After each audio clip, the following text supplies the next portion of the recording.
Ayan mga boss, ito yung problema natin na ayaw gumana lahat ng mga gauges niya. Toyota Hilux 2007 model, 1KD engine. Sa lahat ng nagbigay ng kanilang mga idea, nag-share dito, daghang salamat sa inyong tanan. Sa video na ito ipakita natin kung ano ang inayos. Ginawa ko po ang video na yun para makakalap ako ng idea kung ano ang una nating gawin.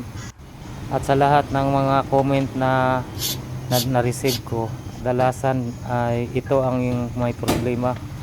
Kaya binuksan ko ito, sinubukan kong tingnan.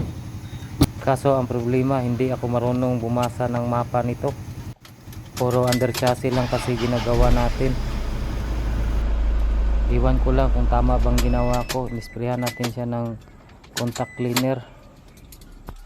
At pagkatapos ay binalik na natin.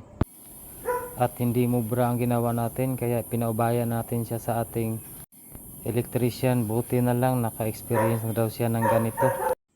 Ito na yun mga boss, tingnan natin. So, sa lahat ng may ganitong problema, nare-repair lang po ang ating cluster, hindi kailangang palitan. Maraming salamat po sa inyong lahat.